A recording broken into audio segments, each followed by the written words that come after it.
अच्छा, इलाज अद्वियात से करना चाहिए या तरियाक और अक्सीरात से? मौके की मुनासबत नाल सारियां ही चीज़ां ठीक।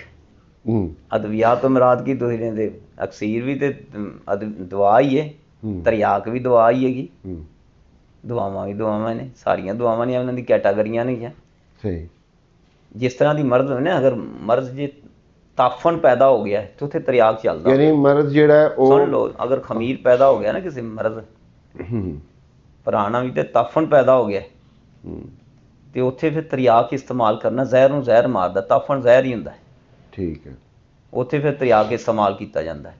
अगर मर्ज पुराना हो गया तो जांदा नहीं पिया हैगा, ढीठ बनिया पिया होगा, तो उत्थे फिर अक्सीरां इस्तेमाल करी दियां ने पुराने मर्ज नूं पुराने मर्ज नूं हटाउण वास्ते ना, अक्सीर बाहर फिर इस्तेमाल करी दी। अक्सीर भी एक जहर की एक किस्म होंदी, लेकिन तेज़ रफ्तार होंदी है। तो जहर तरियाक जिहड़ा ओह जहर ही हुंदा, जहर का तोड़ हुंदा है। ठीक। तरियाक जहर का तोड़ ही हुंदा भी जहर ही है। यानी ये भी आम दुआवां जिहड़ियां आम दुआवां ने, मतलब लिया होना बंदे ने, जिहड़ा भी बंदा है।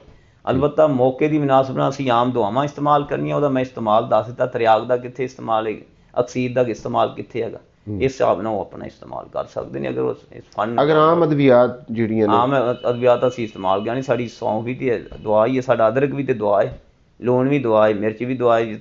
असीं वेखने साडी मिर्च ज़्यादा आ गई, लूण नूं असीं ਉਹਦੇ बराबर करने वास्ते पा लेने, या फिर ਉਹਨੂੰ अपने कोई चीज़ ਉਹਦੇ ਵਿੱਚ ਹੋਰ ਪਾਉਣੇ ਆ, मतलब ਕੰਬੀਨੇਸ਼ਨ ਬਣਾ ਲੈਂਦੇ। हाँ, ਕੰਬੀਨੇਸ਼ਨ बना लेने। तो इस तरह मौके की मुनासबत नाल जिहड़ी उन्हें पूछा ना कि काहदे नाल करना चाहिए, तो इन्हां नूं मौके की मुनासबत नाल जिहदे नाल, यानी मर्ज जो है वो उसकी नोयत के लिहाज से, अगर इब्तदाई स्टेज का मर्ज है तो उसके लिए आम जो अद्वियात जो आप कम्बिनेशन बनाते हैं, अदरक का, इस तरह की दूसरी चीज़ें जो है, वो समझदा बंदा जिन्हें सवाल किया, अगर सुनेगा तो समझ जाएगा, उन्हें पता। अगर वो समझदा, जे मैं तुक्का लाया तो फिर की है।